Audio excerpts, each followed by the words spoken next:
우리는 마무리와 시작을 올바르게 할 수 있어야 합니다. 우리가 해가 바뀌었다고 해서 특별한 마음을 먹자가 아니고 사실은 날마다 그렇게 해야 되는 것이 먼저는요.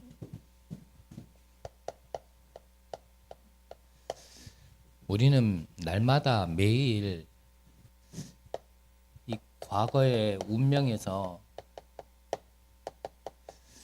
한 발자국씩 벗어나는 축복이 있어야 합니다. 그 비밀은 다른 거 없죠.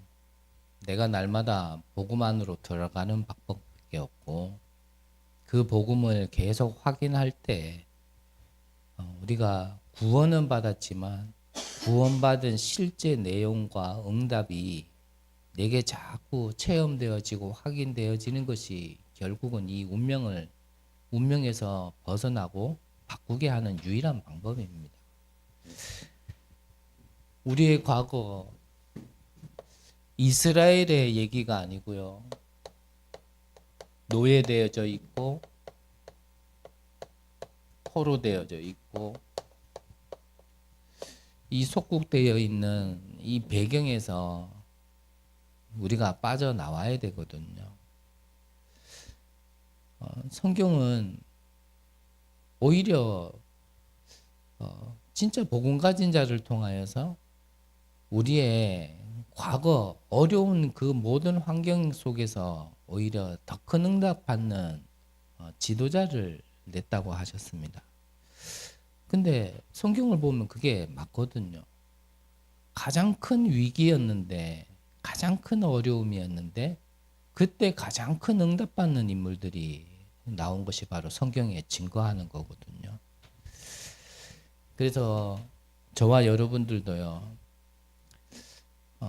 정말 우리의 과거에서 내 운명에서 벗어나려면 정말 정확한 복음을 붙들고 그 정확한 복음이라는 관점으로 내 과거를 보면 그게 어려움인 것 같지만 미래를 위하여 다음을 위하여 나의 큰 발판이 되어집니다.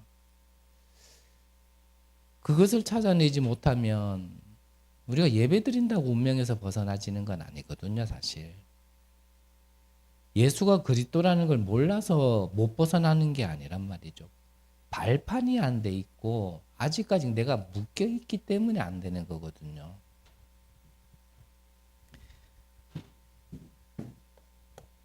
그러면 주신 말씀처럼 내 과거에서 운명에서 벗어나 정말 또 한 해가 아니라 정말 성경대로의 응답을 받는 한 해를 시작하기 위한 올바른 마무리를 하려면 이 세 가지가 맞아야 된다 그랬습니다. 그게 망대, 여정, 이정표 그러셨거든요. 이것을 설명하기 위하여서 아브라함 링컨을 말씀하셨죠. 아브라함 링컨. 그렇다면 아브라함 링컨은 어떻게 해서 하나님의 사람으로서 정말 시대의 중요한 인물로 쓰임 받았느냐. 바로 이 세 가지를 설명하기 위하여 아브라함 링컨을 좀 예를 들었습니다. 자, 아브라함 링컨은 첫 번째로는요. 기도의 사람이었습니다. 이것이 바로 망대죠. 그 망대가 뭐냐라는 건 좀 이따가 좀 보기로 하고요. 일단 기도의 망대가 있었던 사람입니다. 그러면 아브라함 링컨의 여정은 뭐냐면 노예 해방이었습니다. 그러면 아브라함 링컨의 이정표는 뭐였냐면 결국 말씀 성취거든요.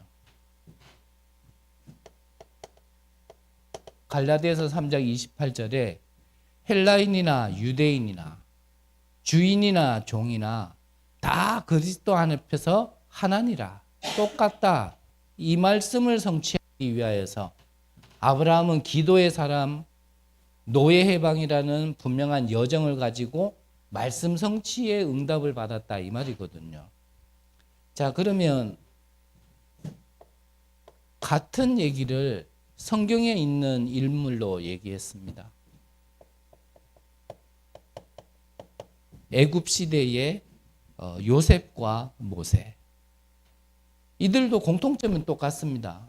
다 기도의 사람이었습니다. 그들이 애굽에 노예된 상황 속으로 갔지만 그게 바로 여정이었단 말이죠.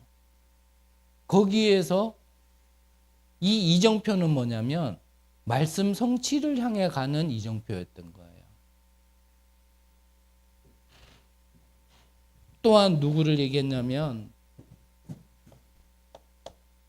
포로 시대에 여러 명이 있지만 다니엘을 얘기했습니다. 다니엘도 아시는 바와 같이 의서에 도장이 찍힌 줄도 알고 예루살렘을 향하여 오히려 창문을 열고 하루에 3번씩 기도했던 사람입니다. 이 다니엘도 기도의 사람이었고 자기가 가려고 간 게 아닌데 포로로 가게 되어졌고요. 거기에서 4명의 왕을 섬기면서까지 하나님의 말씀의 성취의 자리에 가기 위한 것이 바로 다니엘이었다. 이것을 또 얘기하신 거죠. 그러면 우리의 망대와 우리의 여정과 우리의 이정표를 이 3가지가 여기에 딱 맞으면 우리도 똑같은 응답을 받는 겁니다. 그만 한 번만 더 말씀드리면 우리는 기도의 망대가 있어야 될 것이고요. 우리의 지금의 어떠한 어려움들은 말씀 성취를 위해 가는 여정이라는 걸 알아야 되고 그 끝은 결국은 하나님 이 말씀을 성취시키시려고 우리를 보내시는 거다라는 것을 분명히 봐야 뭐에서 벗어난다고요? 과거에서 벗어나지는 겁니다. 왜 내가 노예로 가야 되지? 왜 내가 포로가 돼야 되지? 왜 내가 속국이 돼야 되지?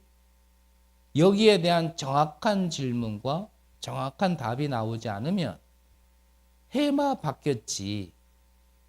그냥 과거 속에 또 하루고 또 하는 거예요.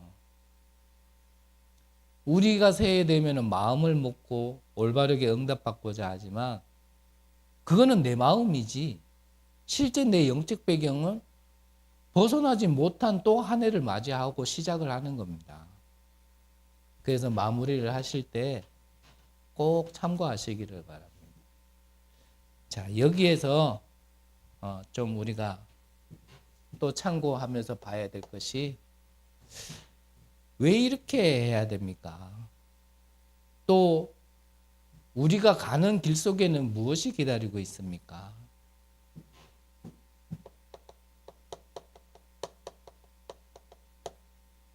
우리가 성경을 보면요, 이스라엘의 앞길에는 이 핍박과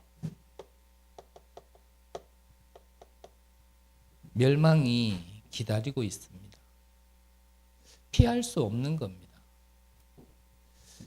이것은 하나님의 재앙의 시간표가 아니고요. 이게 하나님의 주권 속에 하나님의 시간표라는 건 우리는 본론에서 한번 보겠지만 이제 이 눈이 있어야 됩니다.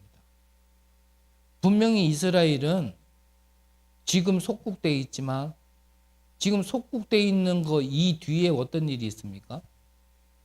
이스라엘이 멸망하고요. 그 이후에 복음 가지고 오직 했지만 그 가는 길 속에 계속된 핍박과 환난은요 계속 있었습니다.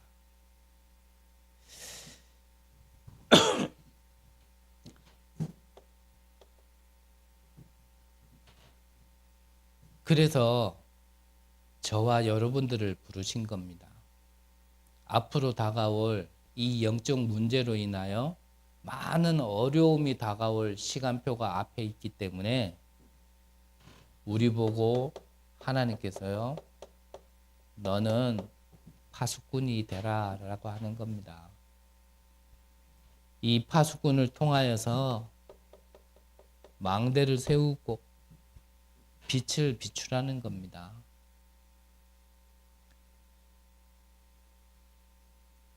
또 구구절절히 설명하려고 제가 또 얘기하면 또 시간만 길어질 것 같아서 여러분들이 겪고 있는 여러분들의 모든 것은요, 다른 눈으로 봐야 됩니다. 다른 눈으로. 같은 걸 봐도요, 분명히 내가 무엇으로 보느냐에 따라서요, 그게 판단이 달라져요.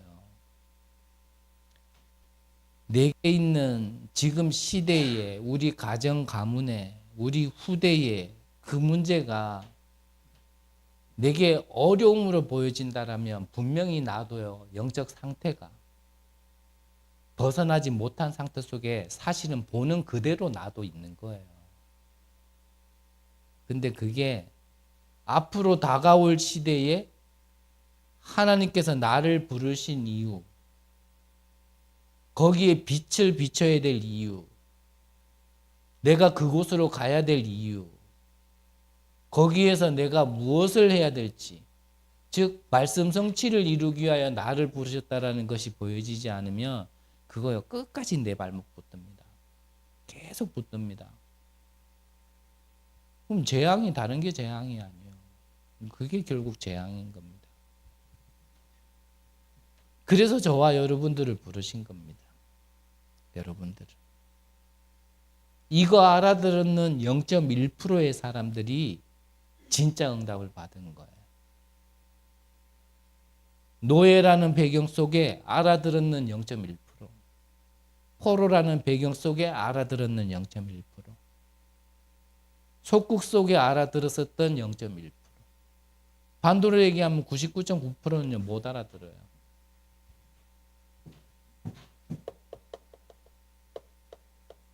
그러한 내용들을 우리 한번 같이 보기 원합니다. 자, 우리가 파수꾼으로 하나님이 부르셨는데, 그렇다면 어떤 파수꾼이냐?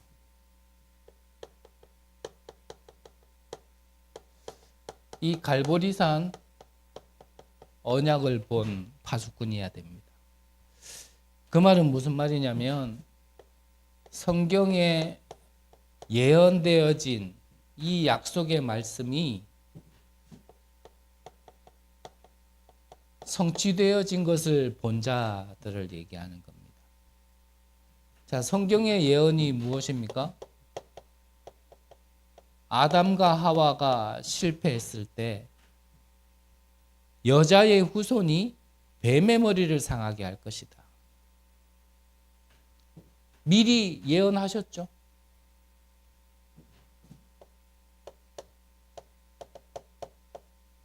창세기 6장 말씀하시면서 이렇게 표현하셨죠. 법은 용서가 없다. 법은 죄 지으면 죄값을 치르게 하는 게 바로 법이다. 하지만 하나님이 주신 이 복음은 누구든지 방주 안에 들어오면 산다. 그게 바로 복음이에요. 무조건 용서가 아니라 그게 복음이라니까요. 법은 죄값을 물어야 되는 겁니다. 하지만 복음은 무조건이에요. 들어가면 사는 겁니다.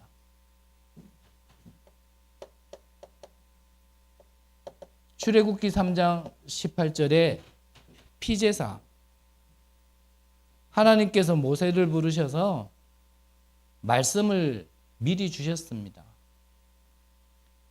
똑같은 시간에, 똑같은 지역에, 똑같은 환경 속에 이 피제사라는 말을 못 알아들었는 바울왕과, 그리고 애굽 사람들은 하나님의 역사가 자기들에겐 재앙이었지만 이 피제사라는 말을 알아들었는 이스라엘에게는 하나님의 역사가 축복이었습니다.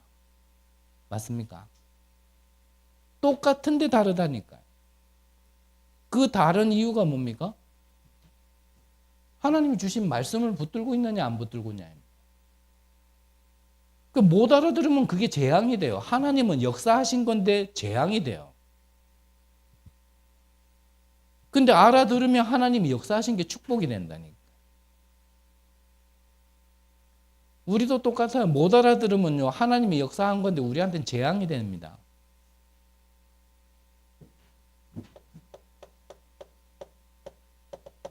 처녀가 잉타하여 아들을 낳으리니 그 이름을 임마누엘이라 하라. 임마누엘 무슨 뜻이죠? 하나님이 우리와 함께 하시다. 이 예언의 말씀대로 말씀이 육신이 되어 우리 간대가 하심에 그랬거든요.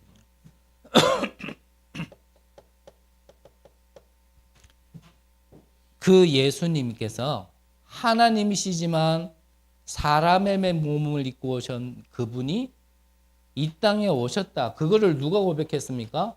베드로가 고백한 겁니다. 주는 그리스도시요 살아계신 하나님의 아들이시니이다. 언제 이렇게 고백했습니까? 예수님께서 많은 기적과 이적을 베푸시고요. 막 무리들이 따라다닐 때 그 무리들 앞에서 얘기한 게 아닙니다. 그 무리들을 피하시고 따로 제자들과 있을 때 물으신 겁니다. 사람들이 나를 누구라 하느냐? 예레미야라 합니다. 세례 요한이라 합니다. 엘리야라 합니다. 선지자 중에 하나라 합니다. 그럴 때 예수님께서 물으신 거예요. 그렇다면 너희들은 나를 누구라 하느냐? 그때요, 아무 배경도 없는 베드로가요, 하나님의 큰 은혜를 받았죠. 이걸 고백한 거예요. 주는 그리스도시요 살아계신 하나님의 아들이시니이다. 그 고백을 한 이후에요, 베드로에게 축복하신 겁니다. 내가 음부의 권세가 이기지 못하도록, 그리고 반석 위에 내가 내 교회를 세우겠다고. 더욱이 천국 열쇠를 내게 주는데 네가 땅에서 매면 내가 하늘에서도 매일 것이고 네가 땅에서 풀면 내가 하늘에서도 풀리리라. 모든 축복의 근원을 우리에게 다 주신 거예요. 그리스도 하나하나 들으면요 다 풀릴 건데 이게 안 풀려가지고 이게 못 알아들어져가지고 자꾸 꼬인다니까요. 이 그리스도께서 갈보리산에서 내가 다 이루었다 그랬습니다. 무엇을 이뤘다는 얘기입니까? 이 예언을 이루었다는 얘기예요. 이 예언을. 좀 우리가 알아듣기 조금 편한 시간표 속에서 자꾸 하는 말이지만 우리가 예수 믿으면 병도 낫습니다. 맞습니까? 네, 예수 믿으면요 부자도 될 수 있습니다. 어떤 믿음의 한 분이 예전에 그런 말을 했다 그러잖아요. 예수 믿고 3년 안에 부자 못 되면 그 예수 잘못 믿은 거다. 물론 다른 색깔도 섞여 있는 거 맞습니다. 근데 그 말의 의미는 뭐냐면 우리가 예수 진짜 하나님 바로 알고 바로 믿으면 그런 축복도 받습니다. 근데 우리가 좀 명확하고 정확한 복음 먼저 우리가 가지기 위해서 자꾸 제가 표현하는 게 여기에 병 낫고 부자 되고 그런 응답에 대해서 다 이뤘다는 말은 없어요. 맞습니까? 일단 먼저 이게 명확하고 정확하게 우리 안에 왜 예수가 그리스도로 오셨는지, 왜 우리를 위하여 죽으시고 부활하셔야 되는지 거기에 대해서 근본적으로 근원적으로 정확하고 명확하게 하기 위해서 제가 그렇게 표현을 합니다만 일단은 그것부터 우리가 가지고 있어야 되거든요. 예수 믿었더니 병 났더라. 그럼 예수 안 믿고 그럼 병 난 사람은 어떡하냔 말이에요. 예수 안 믿고 부자 된 사람은 어떡하냔 말이에요. 저는 가난의 상처는 아니고요. 재벌가들 그렇게 좋아할 만한 인물이 난 별로 없었다 생각 들었거든요. 근데 재벌가 중에 제가 참, 이 사람은 너무 참 사람이 좋다. 이렇게 생각되는 사람이 누구냐면, 삼성 이재용 회장이에요. 그 사람은 이렇게 보면 굉장한 배경이 있는데도 별로 티도 안 나고 어떨 때 보면은 꼭 다니는 거 보면 서민 비슷하게 다닐 때도 있고 그거는 행동을 그래야 한다가 아니라 그냥 성품이 그런 것 같아요. 그런 사람은 예수 안 믿고도 지금 잘 살잖아요. 우리가 잘 사는 게 어떤 복음의 증거고 그리스도를 통하여서 잘 사는 게 목적처럼 생각하면은 그것도 와지는 거지만 그것만 와진다라고 생각하면 우리가 안 되잖아요. 그래서 자꾸 저는 그렇게 표현합니다만 이 예언의 말씀에는요, 뭐 부자 되고 병 낫고 뭐 가정이 화목해지고 인간관계가 편해지고 직장이 좋아지고 산업이 잘 되어지고 성경에 있는 응답 맞습니다. 그거 아니라는 게 아니에요. 근데 근본적으로는 그게 그리스도가 오신 이유는 아니란 말이죠. 다 이뤘다는 말은요, 이거를 다 이뤘다니.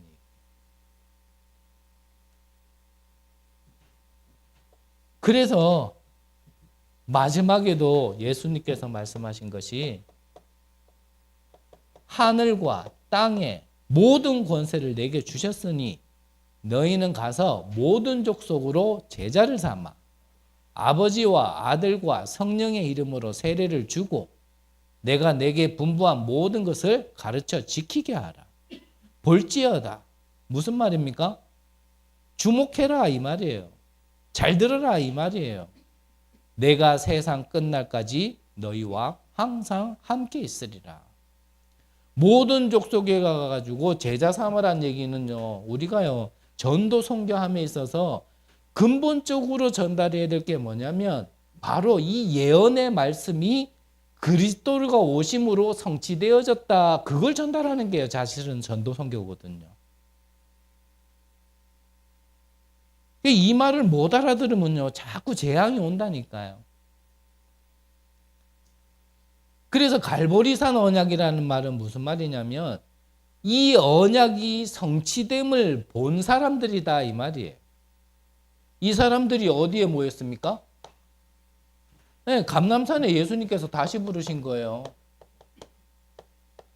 여기에서 하나님이 다시 언약을 주셨는데 이 예언의 말씀이 성취되어진 걸 본 자들에게 주신 게 뭐냐면 그때부터 정확한 언약을, 미션을 주신 거예요. 뭘 할까 이전에요. 언약부터 회복해야 된다니까요. 하는 게 중요한 거 아니라니까요. 내게 정확한 언약, 성취된 언약을 내가 정확하게 진짜 봤다. 나머지는요, 보여지고 성취되게 돼 있어요. 작품은 그냥 나와지게 돼 있는 겁니다. 근데 참 조금 안타까워서 그래요. 뭘 하는 게 자꾸 전도 선교인 줄 알고 그게 복음 운동인 줄 알아요.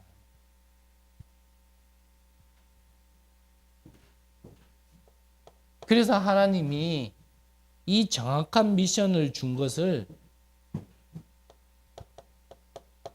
이 미션이라는 우리 보고 하나님의 망대를 세우라는 겁니다. 하나님의 왜 망대해야 됩니까? 반대 거 생각해 보면 돼요. 그럼 쉽게 답 나와요. 대부분 사탄의 망대고요. 나의 망대예요.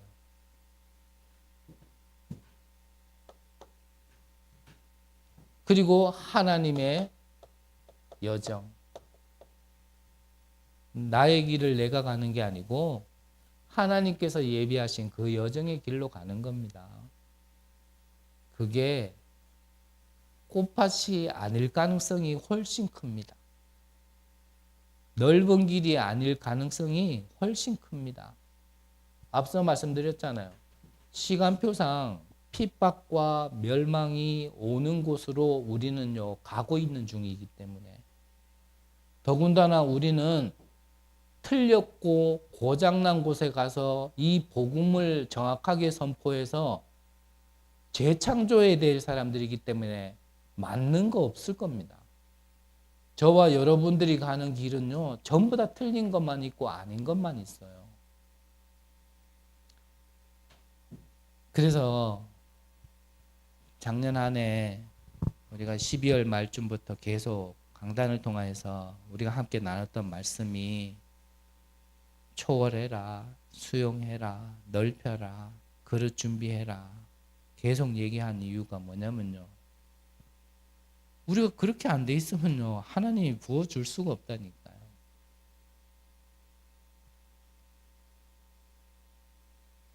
오늘 차라리 방송이 안 됐으면 좀 편하게 좀 더 얘기하겠는데, 오늘 교회 와가지고 방송을 준비하려고 딱 보니까 교회 컴퓨터에 유튜브가 사라졌어요. 저는 개인을 뭐라 하고 싶지 않습니다. 정말 그럴 사람도 못 되고요. 그럴 만한 누구를 뭐라 할 내가 잘 사는 사람도 아니고. 근데 다른 게 아니라 환경상 이 예배 자리에 함께 와서 예배 드리고 싶은데 그럴 수 없는 사람들 때문에 사실은 이 실시간 예배를 또 방송도 송출하는 건데, 그거를 해야 될 유튜브가 사라져 버렸어요. 그걸 다시 이제 뭐 이렇게 깔아보고 또 로그인 하려고 그랬더니 저는 뭐 비밀번호 여러 개가 없는데 또 로그인도 또 안 되네요. 제가 제일 예민해지는 것 중에 하나가 뭐냐면 예배 전에 자꾸 뭔가 속 시끄럽게 하는 거 딱 싫어하거든요. 집중해도 부족한 인간이 말씀을 심부름해야 되는데 그런 거에 예배 전에 그런 거에 막 신경 뺏기고 이러면 저는 또 뭔가 이렇게 그것도 나겠지만 제가 조금 예민해지는 게 있어요. 은근히요 뭐가 무슨 올라오려 그러는 거야. 이거를 또 누가 건드려가지고 다른 것도 아니라 왜 이거를 없앴을까?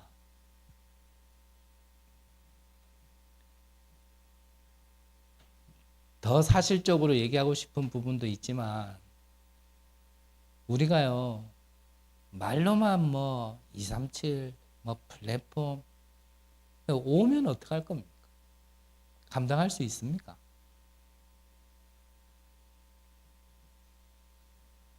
감당도 안 되면서 우린 세계복음화 237 5천 종족,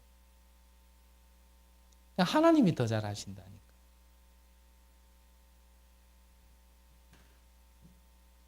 우리가 가는 길에는 그런 사람, 그런 현장, 그런 지역, 그런 시대로만 가는 건데 자꾸요 뭔가 어렵다, 힘들다라고만 얘기하면 그거는 하나님과 전혀 안 맞는 여정이에요. 그냥 각오하셔야 돼요. 초대교회의 이 갈보리산, 이 감난산, 뒤에 마가다락방이죠 당연히. 여기에는 아무나 못 오는 겁니다.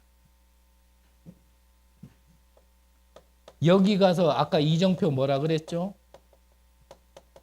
하나님의 말씀을 성취시키는 걸 보는 겁니다. 그래서 원단 메시지 꼭 기억하시고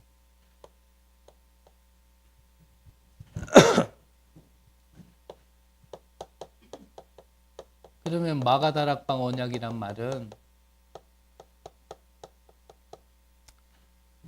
이제 이 예언된 말씀이 성취된 것을 보고 정확한 미션을 가진 자들이 이제 실제 이 능력을 가지고 체험하는 현장입니다. 오늘 읽었던 성경 본문은 사실 앞부분까지고, 그러면 2부 때 주신 걸 금요일날 우리 나누겠지만 그 부분이 이제 이 부분이겠죠. 자, 이 마가 다락방에 5가지 시간표가 나옵니다. 오순절 날이 이미 이름에, 이 오순절 날 뭐가 임했습니까? 그렇죠. 성령이 임했잖아요. 어떻게 해요? 불같은, 바람 같은. 실제로 불이 임했고 바람이 불었다 얘기가 아니라 불같은, 바람 같은 성령이요 능력으로 역사로 임한 겁니다. 저와 여러분들에게 우리 교회에, 우리의 현장에, 우리 가정 가문에, 이 지역에, 전 세계에 성령의 불같은 바람 같은 역사가 일어나지 않으면 안 됩니다. 마태복음 12장에 보면 너희가 성령을 힘입어 귀신을 내어 쫓았다라면 이미 하나님 나라가 임한 거니라. 성령이 역사해야 해요. 모든 게 바뀌는 겁니다. 지금 우리와 함께 하시는 하나님은 성부 하나님도 아니고요. 성자 하나님도 아니에요. 누구죠? 성령 하나님이 함께 하시는 거예요. 그 하나님의 역사가 우리 안에 있어야 되는 겁니다. 여러분들 안에, 여러분들 가정 가문에, 여러분들의 업의 현장에 이 성령의 역사가 임하기를 바랍니다. 이거를요, 실제 이제 능력으로 체험해야 되는 겁니다. 그게 마가다락방 언약이에요. 두 번째는 9절에서 11절까지 보면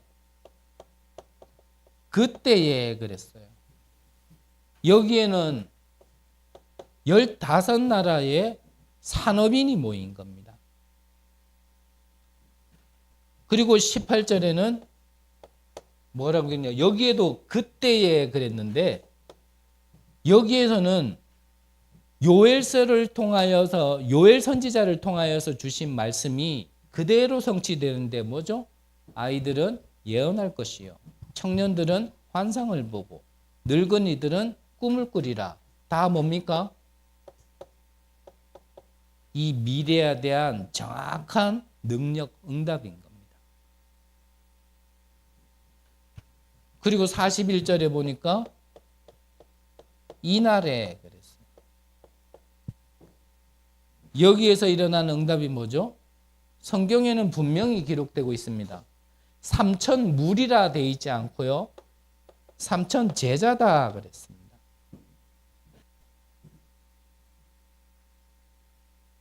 여러분들이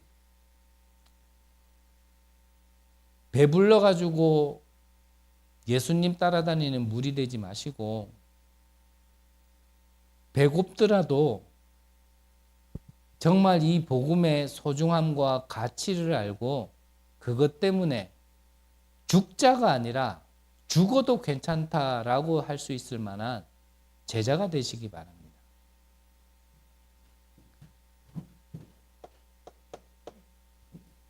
다섯 번째는 46절부터 보면요. 날마다 그랬는데 날마다 어디에서요? 성전에서 또 집에서. 무슨 말입니까? 이 말씀이요. 모든 현장에 이제 다 전달됐다 그 말이에요. 이 마가다락방의 언약, 이 실제 능력을 체험하는 것이 이 시간표 따라요. 그대로 응답하신 것. 그래서 이 성경의 말씀이 응답이 저와 여러분들에게 맞아야 합니다.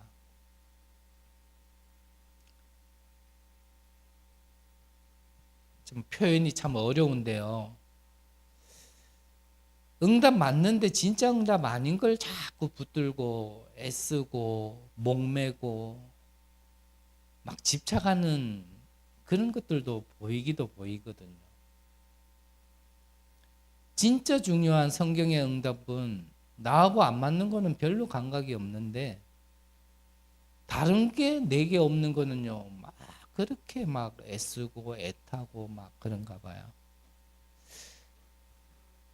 여러분들은 하나님의 말씀이 여러분들과 맞으시기를 바라고 다른 응답이 아닌 이 성경에 예언되어지고 성취되어진 것이 실제 나의 응답으로 오시는 것에 대해 감사하시는 귀중한 은혜 있으시기를 바랍니다. 결론적으로 앞서 말씀드린 것처럼 이 언약을 정확하게 붙들었던 0.1%의 사람이 제자가 되어줬고 세계를 변화시켰습니다.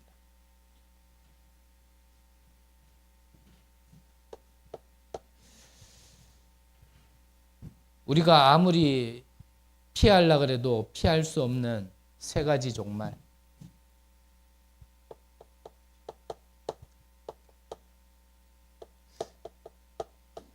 개인 종말 있습니다. 그리고 시대도 종말이 있습니다. 그리고 많은 과학자들도 얘기하지만 지구 종말도 있습니다. 그 말은 무슨 말이냐면 지금 눈에 보이는 거에 너무 그렇게 목매지 마시기 바랍니다. 그거 영원한 거 아니에요. 진짜 영원한 게 무엇인지 성경 보시고 말씀 들으실 때 아, 이게 영원한 거구나 라는 걸 여러분들에게 정말 보이시고 그거를 정말 응답으로 받으시길 바랍니다. 중국을 통일했던 진시황, 중국을 통일하고 말 그대로 처음 황제다라는 뜻으로 시황이라는 스스로 자기가 그렇게 얘기를 했죠. 그런데 중국을 통일하고요, 많은 것을 누리고 또 그걸 놓치지 않으려고 불멸의 존재, 영생을 얻으려고 여러모로요 애를 썼지만 오히려요 아시는 바와 같이 중국을 통일하고 몇 년도 못 돼서요 진시황은 죽었습니다. 시대마다 진짜 끝이 안 보일 것 같은, 멸망이 없을 것 같은 그런 제국들이, 나라들이 있었지만 결국은요 시간지가니까 다 망했습니다. 지구도 결국은 끝이 있습니다. 이때 우리에게 진짜 응답은 무엇일까? 그래서 진짜 응답을 받을 수밖에 없는 영원한 응답, 영원한 작품, 성경의 응답을 받을 수밖에 없는 조건을 갖추시기 바랍니다.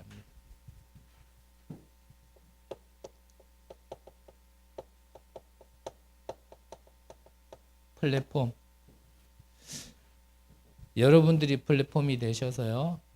많은 사람들이, 많은 것들이 몰려올 수 있도록 우리 교회가 지금은 너무나 부족하고 연약하지만 정말 많은 사람들이 몰려들어올 수 있는 그런 교회가 되는 것이요. 그게 영원한 응답입니다. 이번 주 주일날, 월요일날 식사를 하러 갔는데 그냥 잠깐 식사 자리에서 그 얘기를 했어요. 제가 31일은 부산 임마누엘 교회에서 말씀을 주시고 1월 1일은 서울 임마누엘 교회에서 말씀을 주셨잖아요. 근데 참 이게 뭐 글자나 자막을 통해서 아는 것이 아니라 이래 보면요. 아, 여기 부산이구나. 아, 여기 서울이구나. 표시가 나요. 뭔가 분위기도 그렇고요. 사람도 그렇고요. 뭐 목소리 들은 것도 없고 뭐 이렇게 설명 들은 것도 없는데 딱 보면 부산. 딱 보면 서울. 양쪽 다 장단점이 다 있겠죠. 부산은 좀 단점이라 하면 아니 뭔가 부산스러운 그 촌스러움이 막 곳곳에서 막 그래 묻어나. 찬양하는데도 은혜는 되지만 촌스러움이 뭔가 이렇게 막 묻어나. 반면에 서울은 아 역시 서울답다. 뭔가요 이렇게 세련돼 보이고 뭔가 이렇게 많이 발전돼 보이고. 저는 뭐 찬양 지휘하다가 목 날아가는 줄 알았어요. 하도 막 이래가지고 멋있기는 해요. 근데 이거는 제 개인의 어떠한 그거니까요. 맞고 틀리고는 아니고. 그런데 아쉬운 건 뭐냐면 부산은요 촌스러운데 이 본질을 놓치지 않는 어떠한 그런 것들이 와닿는 게 있어요. 본질을 놓치지 않는. 그럼 서울은 본질을 놓쳤냐? 이 말이 아닙니다. 그 반면에 서울은요 뭔가 이렇게 보여지고 이게 뭔가 이렇게 화려함이라 할까요? 세련미라 할까요? 이런 것 때문에 본질이 좀 이렇게 감춰지는 것들이 있는 것 같아요. 그래서 제 개인적으로는 차라리 촌스러워도 본질이 확 드러나는 게 나는 좀 더 낫다. 이런 생각을 좀 하면서 식사 자리에서 잠깐 얘기했거든요.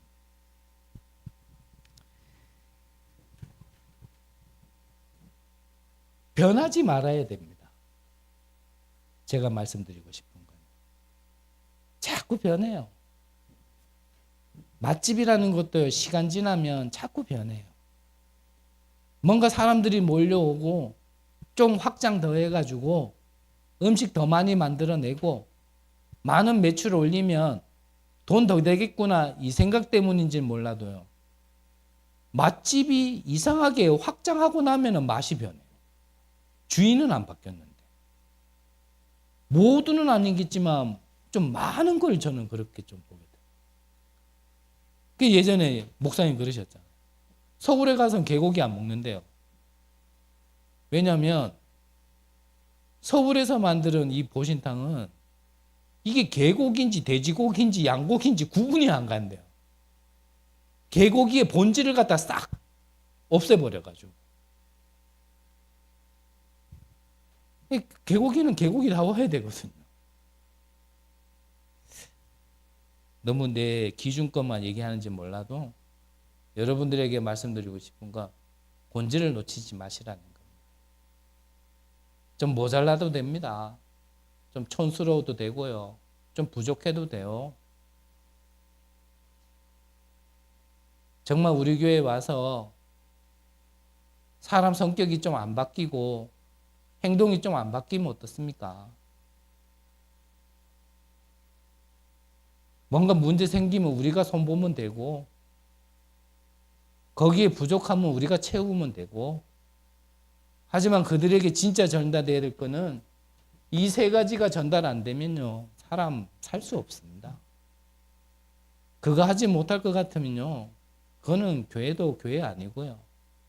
아무리 우리가 뭐 전도자니 뭐니 해도요. 그럼 전도자 역할을 못 하는데 무슨 전도자입니까?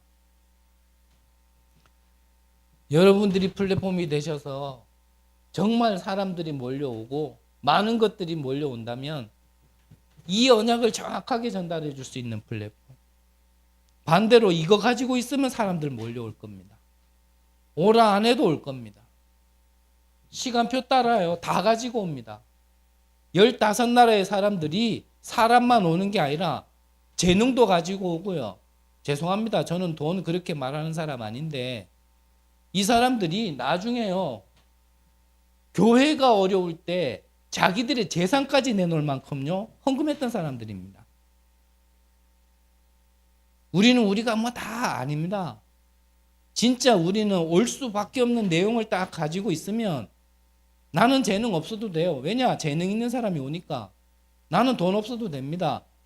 돈 가진 사람이 오니까 그들은 그들을 그거 가지고 오고 그것 때문에 세계복음할 수 있도록 쓰임받도록 우리는요 가장 본질적인 걸요 전달해 줄 수 있는 플랫폼. 그걸 여러분들이 준비한다라면 여러분들의요 걱정 안 해도 됩니다. 그거는 안 하면서 내 업을 내가 책임지려 하니까요 힘든 거거든요. 우리 랩런트들에도 이거 정확하게 전달돼야 됩니다. 내 열심으로 내가 공부해서 내 직장, 내 미래 한계옵니다. 밥은 잘 먹을 수 있을지 몰라도 하나님과 상관없고 말씀과 안 맞는 인생 그렇게 중요하지 않습니다.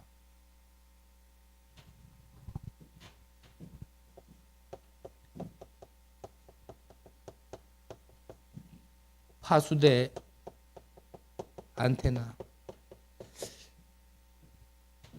뭐 메시지의 내용이 뭔지 잘 몰라도요 상관없습니다. 정말 중요한 것만 우리가 가지고 있으면 됩니다. 한 시대를 마무리하기 위하여 올바른 마무리는 뭐냐? 이미 주신 이 언약의 말씀을 내 안에요 정확하게 붙드는 겁니다. 그것이 마무리고 그것이요 결국은 시작입니다. 그래서 아직 우리는 시작도 안 했어요. 죄송합니다. 우리는 아직도 시작도 안 했다니까요. 된다 안 된다도 아직 말하면 안 되고요. 이러쿵저러쿵도 얘기하면 안 됩니다. 정말 언약으로 끝내야 됩니다.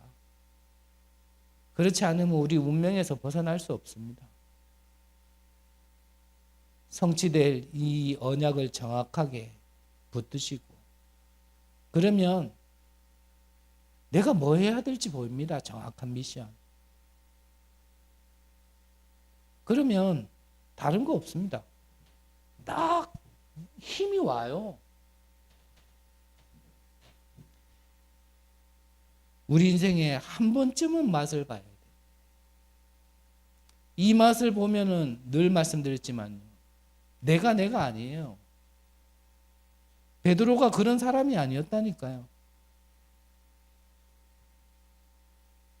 새벽닭 울기 전에 네 나 배신할 거야, 부인할 거야 그랬더니요. 베드로가 뭐라 그랬어요? 그때만 해도 지 자신을 못 봤어요. 언제? 나는 안 그럽니다. 딴 놈 다 그래도 나는 안 그럽니다. 그랬던 베드로가요. 예수님 잡혀가고 나서 이 꼬마 소녀가 저 사람도 예수님하고 같이 있었던 사람이다. 그러니까요. 그 꼬마 앞에서도 배신하고 도망가. 그리고 나서 새벽닭이 울 때 깨달았는 거예요. 아, 내가 이런 인간이구나. 그게 베드로였습니다. 근데 이거 체험하고 나니까 어떻게 됐어요? 종교법정에서도 당당하게 얘기했습니다. 천하인간의 구원 얻을 만한 다른 이름을 우리에게 주신 적이 없다. 너무나 확신한 증거가 졌죠. 확신이 있죠. 지도자들도요, 어떻게 할 수가 없는 거예요. 그러니까 돌려보내긴 돌려보내는데 제발 예수가 그리스도라는 거 말하지 마. 이러고 돌려보냈다니. 바울은 그랬습니다. 나는 이 복음을 부끄러워하지 않는다. 많은 걸 가지고 누렸던 바울이 이 복음을 부끄러워하지 않는다. 여러분들에게 이 복음이 언약이요. 이렇게 딱 결론이 나져야 됩니다.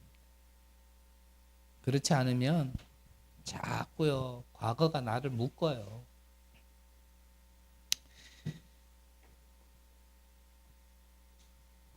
빨리 마칠 거라 생각했는데 또 시간이 또 가버렸는데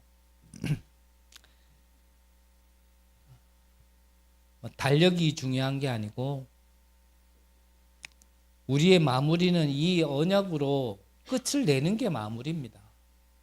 그때가 마무리고 그때가 시작입니다. 여러분들에게 한 시대의 정확한 마무리와 한 시대의 정확한 시작하시는 축복이 있으시기를 간절히 기도합니다. 기도하겠습니다. 하나님, 우리에게 복음 주신 것 감사드립니다. 복음 하나로 모든 것 끝내게 하여 주시옵소서. 복음의 증인으로 가게 하시고 우리의 남은 인생 잘하지는 못하더라도 이 복음 전하는 일이 최고의 가치임을 알고 그 일을 하다가 부르시는 날 부름 받을 수 있도록 주님 인도하여 주옵소서. 살아계신 예수 그리스도 이름으로 기도드립니다. 아멘.